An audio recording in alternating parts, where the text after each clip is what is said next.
All right, we're live. Reacting, instant reaction to Utah's 22-10 win over Arizona State. I think we all kind of understand what this game was. Arizona State down, Sam Levitt. Utah came into this one and ultimately took care of business, did what they needed to do. And, obviously, given the conditions, I thought, really impressed with how they handled business. Absolutely. When you think of the Sam Levitt news, obviously that's what everybody's glued to.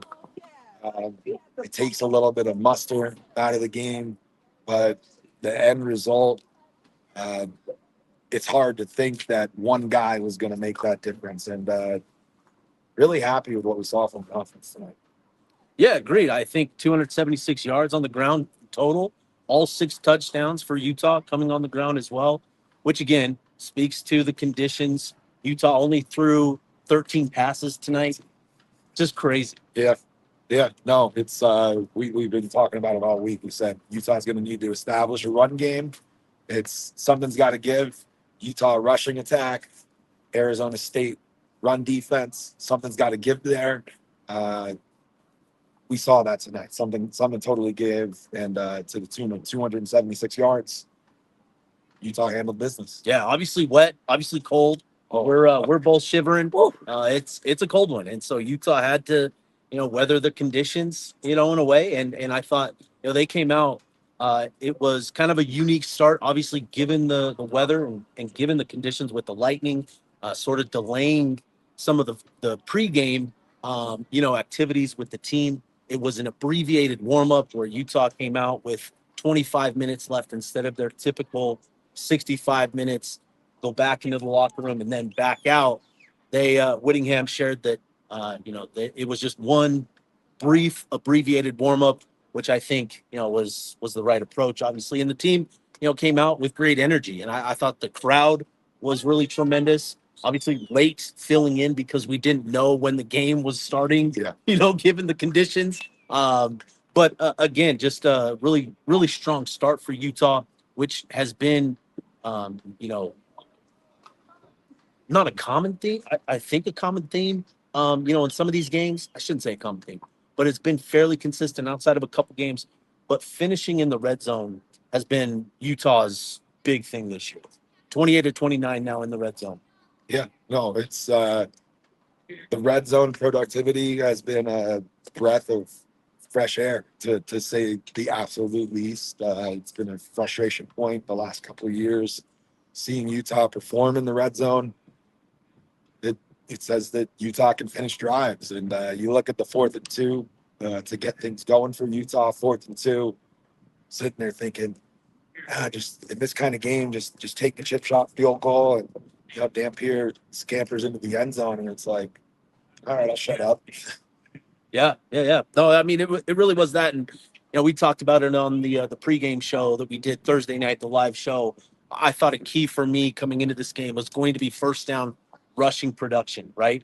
I put out the stat, 5.4 yards per carry for Utah on first down coming into this game. Arizona State only giving up 1.3 yards per carry defensively. And so it was, again, sort of that unstoppable force versus the immovable object. What we saw tonight was Utah generating 6.4 yards per carry on first down, which set the tone. And Devon being healthy, he looks so explosive, so dynamic, so slippery, at times elusive. We saw Dampier at his athletic best tonight. Yeah, no, he was call him a quarterback, call him a running back, call him a leader, call him whatever you want. Tonight, the way he was able to move with the football, the way that he was able to stop on a dime, change directions.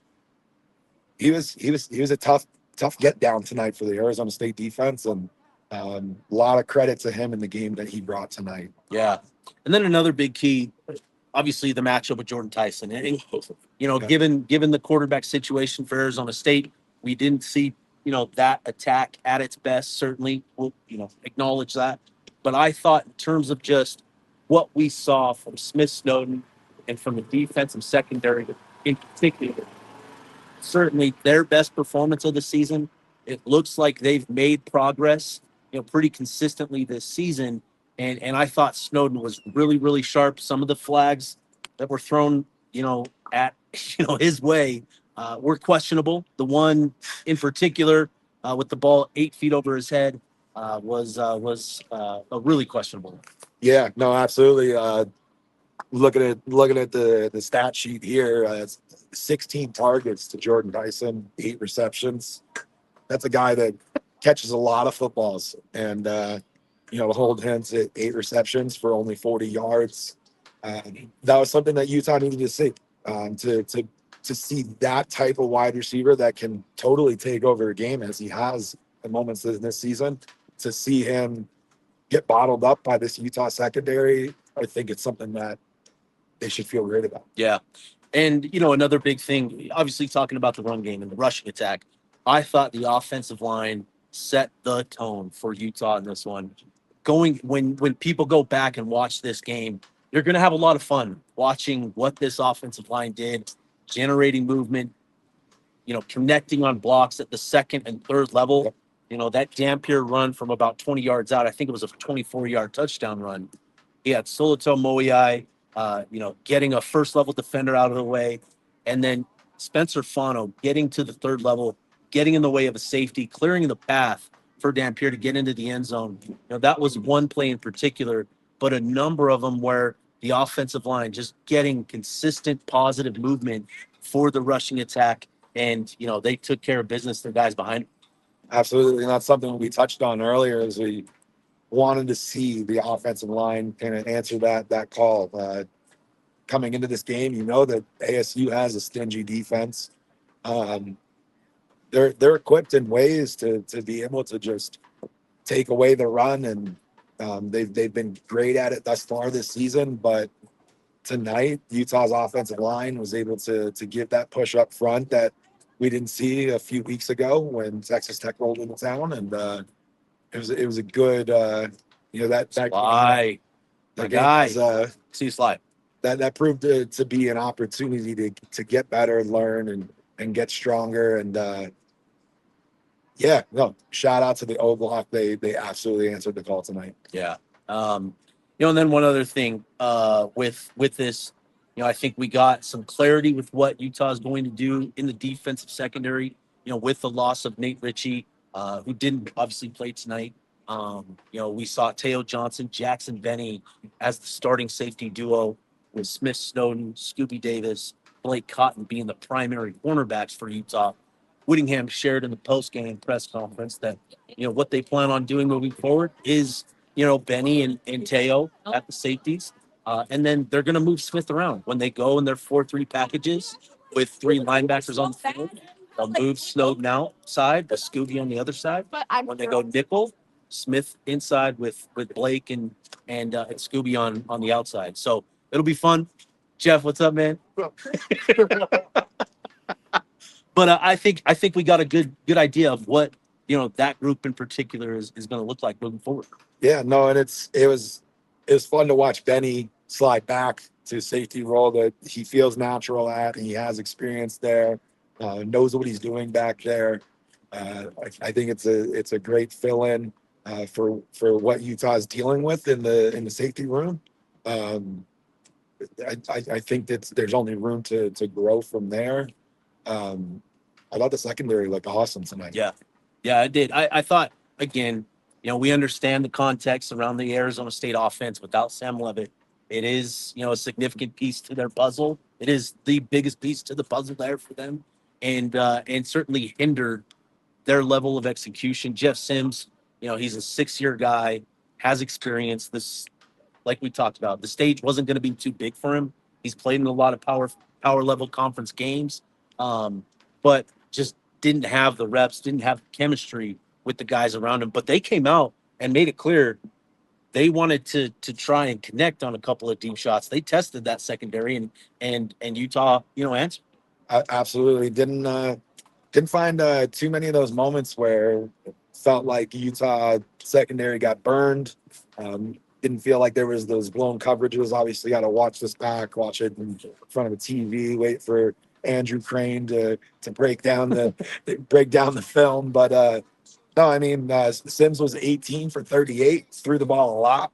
That's almost 3 times as many throws as Utah had, and then to be 3.4 yards per carry on the ground. Just shout out to the defense. I mean, shout outs all around. Great team effort.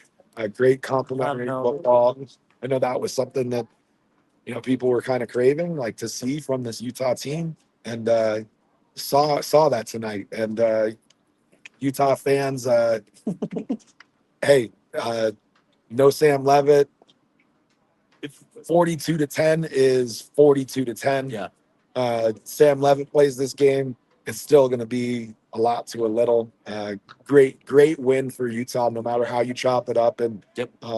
Speaking of the fans, just want to shout that out. Yeah, there's big time. There's some moments sitting in the concourse waiting to when should we go in? When should we go in? And coming in, it's like, oh, is this going to be a 50% full game? No, it felt pretty good. The crowd was loud. The people that were here were engaged. There were a lot of red ponchos. Like, people brought the stuff today, and it was cold. So that juice, that energy was felt on the field. It was felt by the team, and stuff like that contributes to the results that you see tonight on the scoreboard. No, definitely. And the players talked about that. And Coach Whittingham talked about it a little bit, but the players really acknowledged and gave a shout out to the fans that showed up, that were loud. It made it a difference. John Henry Daly, made sure to credit the false starts to the fan base. And that's been a growing number we've seen over the season. And, again, given the conditions and the uncertainty around when things were going to start happening, fans deserve a lot of credit for showing up for this one, because it is freezing cold. We're struggling. Shivering. Yeah, Shivering. we're struggling through this, but shout out to the fans. They deserve a big shout out for tonight. I'm gonna get the Kyle Whittingham press conference loaded up here, and I'm gonna run that, and we're going to get somewhere warm. So when I'm done with the Whittingham presser, we'll probably be in a different location because it is cold. But I'm gonna get the Whittingham presser going here, right here. Really proud of our guys, Devon Dampier especially. We didn't throw the ball a ton tonight, but it was very efficient when we did throw it. And he ran. He's back to health. He was been hobbled a little bit the last few weeks, but he's back to 100%. And that was more of what you saw tonight is more of what he's capable of. Offensive line outstanding. Rushed for almost 300 yards, and the offensive line is a big reason for that, obviously. It was good to see Daniel Bray continue to add to what we're doing on offense. He gives us that speed on the edge that really had been lacking, and so it's good to have Daniel fill a role for us in that regard. Defense played outstanding, start to finish. Thought the secondary played real well. We were in great position on those balls up the field all night long. I'm very proud of the way Smith Snowden played, and Blake Cotton and Scooby. I mean, those guys really, I think it was their best game of the year. So good to see that happen. Special teams, Monica Carvalho. He's a guy that's got some dynamic ability as a punt returner. You saw him tonight. But overall, solid game from start to finish. We started fast and never let up. There was no lulls in the game. We only punted one time. We've only punted one time this game, so we're not punting very much, and that's a good thing and a good sign. Didn't turn the ball over, and got a field goal block. It was a really nice scheme that Coach Scally put together, and saw a weakness in their protection and exploited it. And darn near had a scoop and score for a touchdown out of it, but did something go dead? Anyway, so questions? How important was it for you to keep Tyson under wraps? I mean, he got 8 receptions, but for 40 yards. Yeah, it really important. It was obviously a focal point, and Smith Snowden did an outstanding job on him. He shadowed him a lot of the night, not completely, but a lot of the time.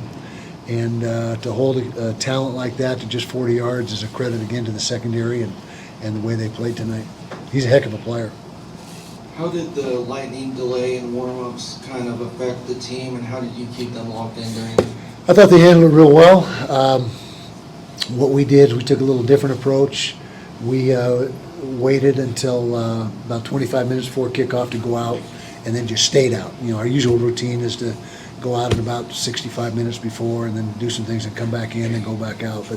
But thought we had a good plan to not come back in once we went out and go out later, so they were you know, not as exposed to the weather for as long, and thought that worked out. So yeah, no problem there. Kyle, given the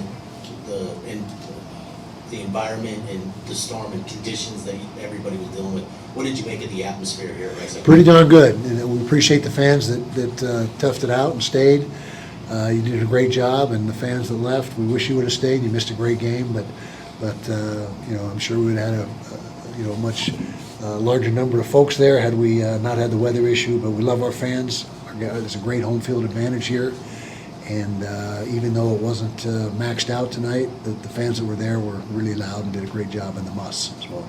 Kyle, for Devon to only throw 12 passes during the game, how much confidence did that show in your running game and that offensive line to just run it down the throat? Well, a lot, and we only snapped the ball 50-something times. I think it was 55 snaps, and so we didn't have a lot of snaps overall either. And you know, the run game really was in high gear from the get, and so we just stayed with it. And like I said, Devon was really efficient when he did throw the ball, and you know, RD gave us some big plays again, like he has pretty much every game this year. But yeah, the run game was really what won this football game for us.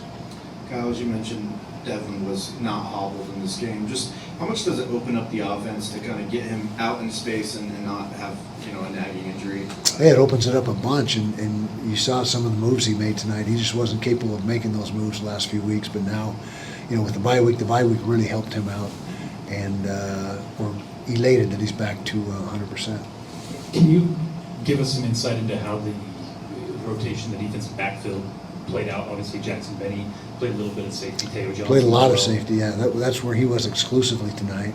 With Nate Ritchie out, with Tillman playing a little bit, just give us an idea of what the rotation might look like going forward. Okay, well, you're going to see Jackson continue to play safety with Teo, so those will be the two primary safeties. And you're going to see Smith, Snowden, and Scooby on the outside in 43. And then when we go to Nichols, Smith slides into the slot corner, and Blake Cotton comes in. So that has been the rotation, you know, most recently and tonight especially. And you know, like I said, I thought those guys played well, but Benny really, he's more natural and more at home as a safety.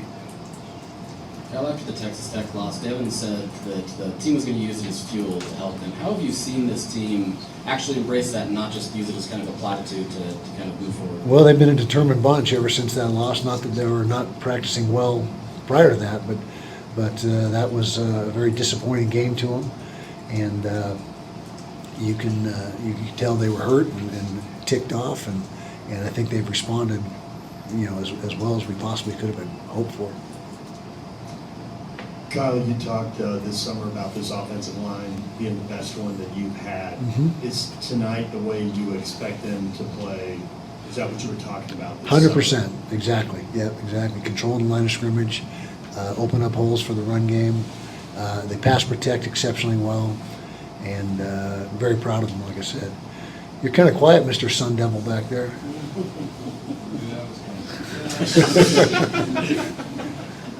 Cat out your tongue? I'll talk to you later. Okay. All right. We good? No? Sorry. Kyle, sorry.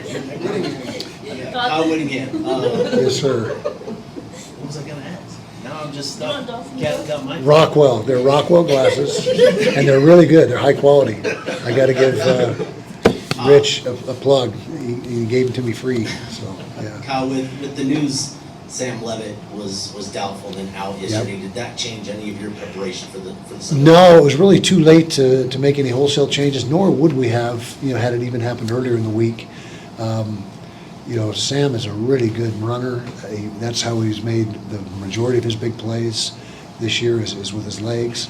And the kid we saw tonight, the Sims kid, he's a runner as well. He's a good runner. And so even if we would have known a couple days before, we wouldn't really have tweaked much at all. So it was pretty well intact.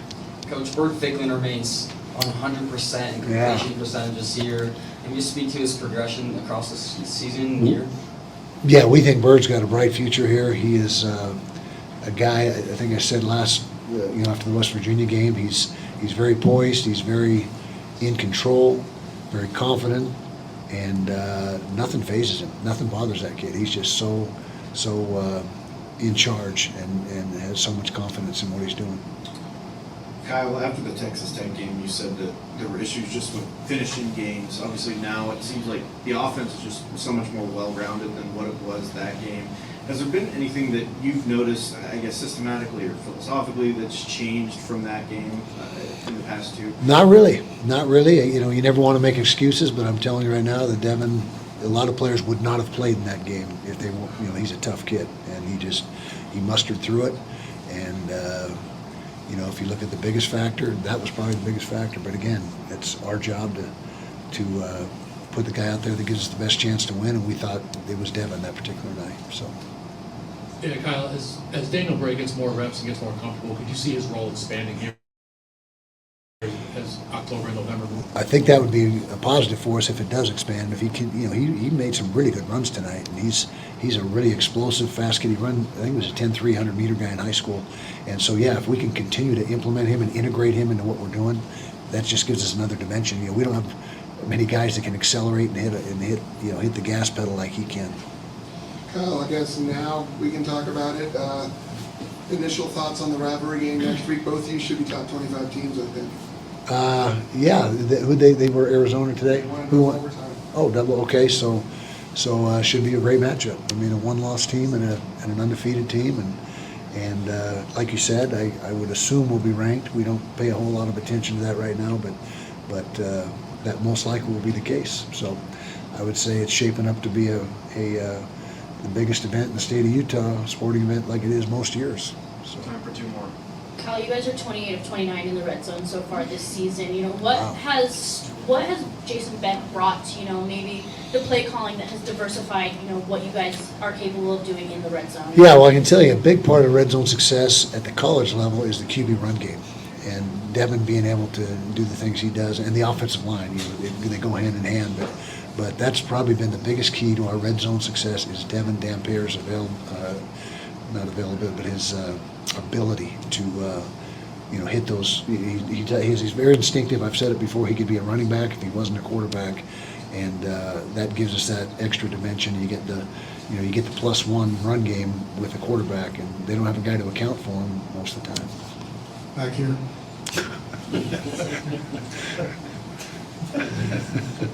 Will you take any significant satisfaction knowing that's the last time you'll beat the Sun Devils? Check with me later on that, PK. Yeah, we'll talk about that. You know something I don't know? Okay. I don't know, I'm asking. Pass. We good? Thank you, guys. Appreciate you.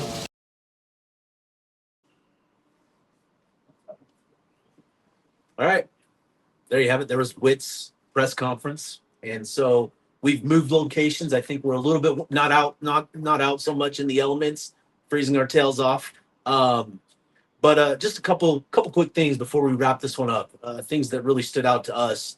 It's been really impressive to watch this defense, watch John Henry Daly in particular.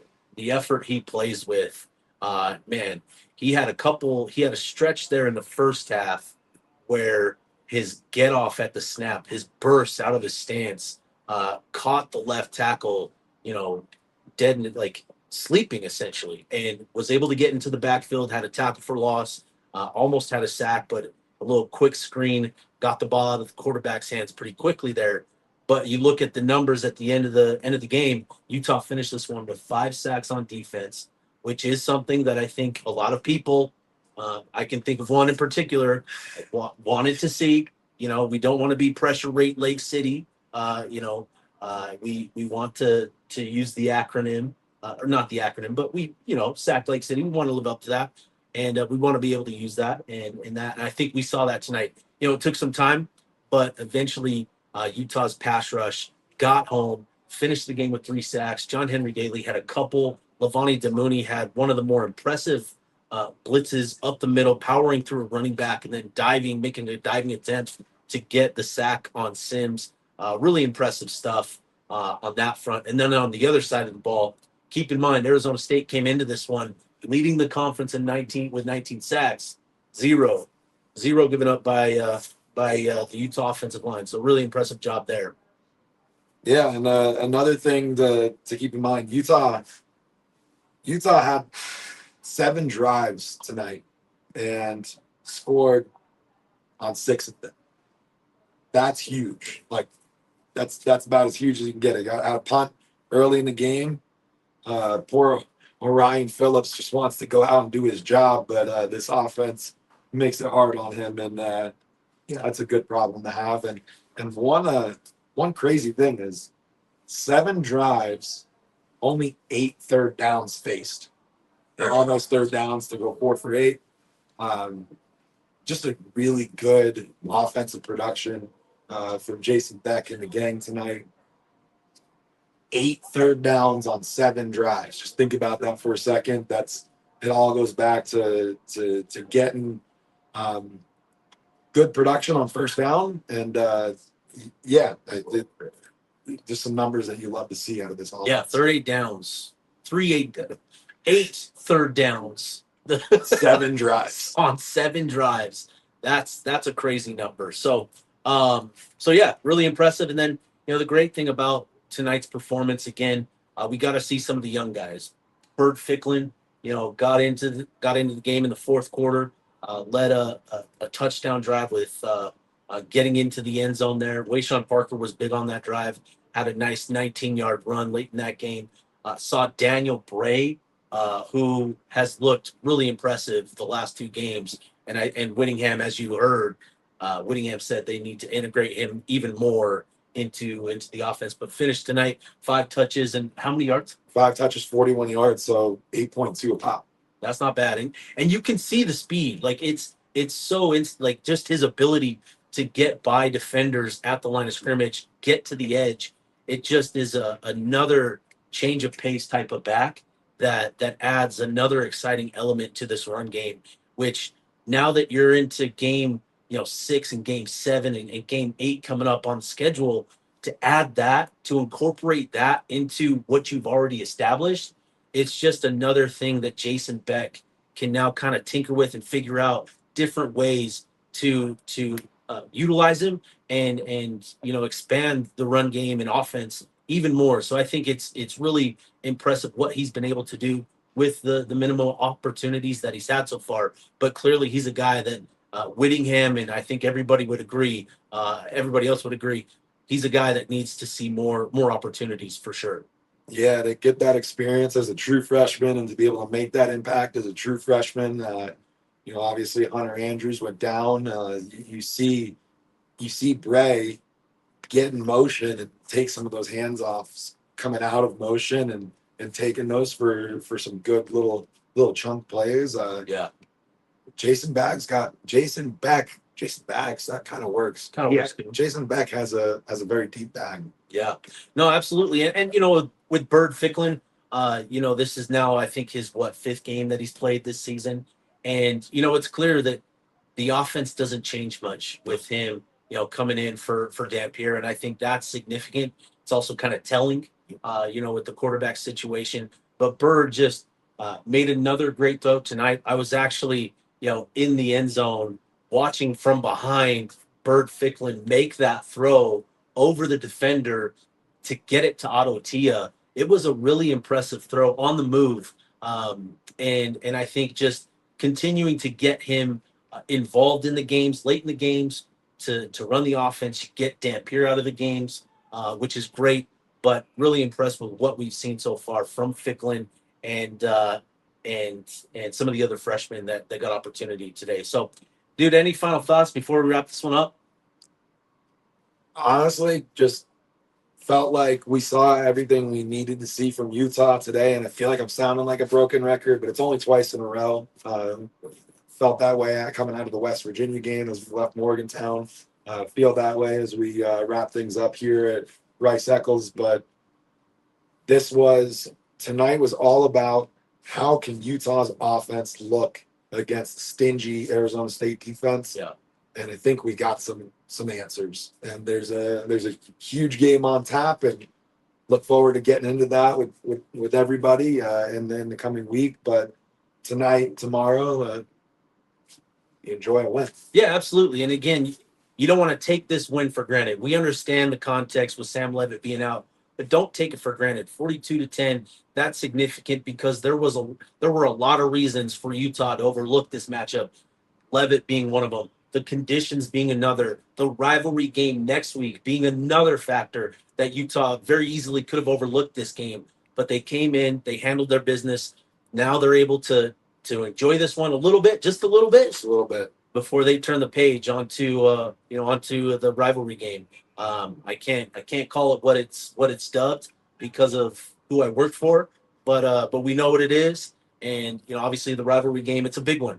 It's the biggest event in the state of Utah, arguably, and we're going to be looking at very, very likely a top 25 matchup, Utah at BYU, for all the marbles, man. It's going to be a lot of fun.